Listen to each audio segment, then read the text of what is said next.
Drama serial मुकद्दर का सितारा में आज ही एपिसोड में हादिया रुखसत होकर उनके घर आ जाती है। तो वहाँ पे जब वो कमरे में जाके बैठ जाती है तो फैज़ान उसके पास आता है और आके कहता है कि तुम यहाँ क्या कर रही हो बैठी हुई, चलो जाओ मेरे लिए कॉफ़ी बना के लाओ, मेरा कॉफ़ी पीने को दिल कर रहा है।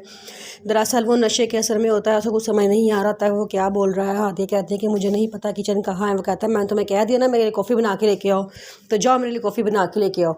तो कहती है अच्छा। वो बेचारी किचन में जाती है, किचन में खड़ी हुई बड़े परेशान होती है। वहाँ से राज़ी गुजरता है, वो देखता है, कहता है कि हादिया तुम यहाँ किचन में क्या कर रही हो, तुम्हें कुछ चाहिए तो बता दो, मैं तुम्हें दे देता हूँ। तो कहती है कि ना नहीं, वो ना मुझे ना कॉफ़ी बनानी है और कॉफ़ी का सामान कहाँ है मुझे समझ नहीं आ रही। वो कहता है कि तुम्हें ज़रूर फैज़ान ने कहा होगा कॉफ़ी बनाने के लिए। वो कहती है कि हाँ। तो फिर वो कहता है कि अच्छा तुम रुको, मैं तुम्हें सब कुछ देता हूँ। फिर वहीं पर खड़ा होता है और उसको सारा सामान देता है, कहता है ये लो ये सारी चीज़ें हैं, तुम इससे कॉफ़ी बना लो।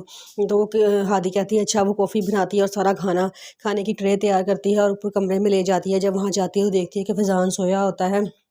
काफ़ी देर उसके पास खड़ी रहती है लेकिन वो नहीं जागता। फिर वो जाती है, जाके अपने कपड़े चेंज कर लेती है।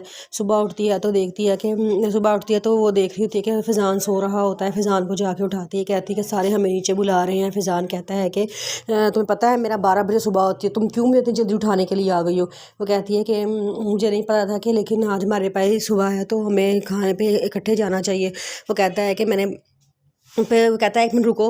हादिया वापस जाने लगती है तो उसका हाथ पकड़ लेता है और कहता है कि वैसे मैं एक बात सोच रहा था। हादिया कहती है क्या। कहता है कि मेरे पापा की चॉइस इतनी गलत नहीं है, बहुत खूबसूरत हो तुम। वो कहती है कि ना शुक्रिया। इतनी देर में काम वाली दरवाज़ा खड़ा कहती है, कहती है कि आप दोनों को नीचे बुला रहे हैं। तो वो कहता है कि तुम चलो मैं ना फ्रेश होके आता हूँ। हादिया कहती है अच्छा।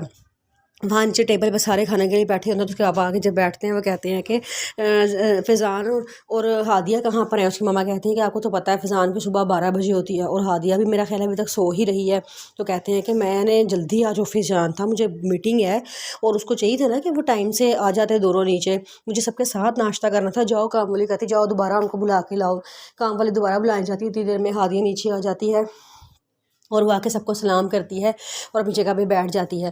थोड़ी देर बाद वहाँ पे फैज़ान भी आ जाता है, वो आगे सलाम करता है और अपनी मामा के पास बैठने की कोशिश करता है। तो उसकी मामा कहती हैं कि उसके पापा कहते हैं बेटा तुम यहाँ क्यों बैठ रहे हो, अपनी बीवी के पास बैठो, उस वाली चेयर पे बैठो। वो कहता है कि लोगों के आने या जाने से मुझे कोई फ़र्क नहीं पड़ता, मैं वहीं बैठूंगा जहाँ मैं पहले बैठता था। उसके मामा पापा कहते हैं कि मैंने तुम्हें कहा है कि तुम हादिया के पास बैठो तो तुम हादिया के पास बैठो। उसकी मामा भी कहती हैं कि बेटा तुम अगर हादिया के पास बैठोगे तो हमें अच्छा लगेगा और हादिया को भी अच्छा लगेगा, वो भी कंफर्टेबल फील करेगी। फैज़ान खामोश हो जाता है, चुप करके उसके पास जाके बैठ जाता है। तो वो कहता है कि आपको पता है मैं जूस पीता हूँ तो मेरा जूस किधर है, टेबल पे मेरा जूस क्यों नहीं पड़ा हुआ। हादी कहती है कि मिनट आप बैठे मैं बना के ला देती हूँ। तो वो कहता है कि साथ ही पप्पा कहती है कि नहीं तुम बैठो बेटा, मैंने नाश्ता कर लिया, मैं बना के लाती हूँ।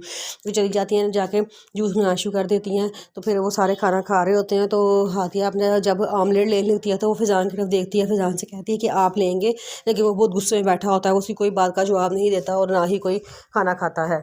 दूसरी तरफ उसकी मामा कहती हैं कि मैंने हादिया की शादी कर दी तो दी है, मैं इसको रुखसत कर तो दिया है, लेकिन पता नहीं क्यों बस से मेरा पीछा ही नहीं छोड़ रहे कि मेरी बेटी वहाँ खुश है भी या नहीं है।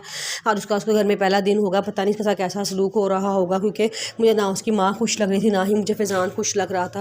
लेकिन उसके पापा कहते हैं कि नहीं मुझे पता है मेरी बेटी की तरबियत मैंने बहुत अच्छे तरीके से की है और वो सब कुछ बड़े अच्छे तरीके से हैंडल भी कर लेगी।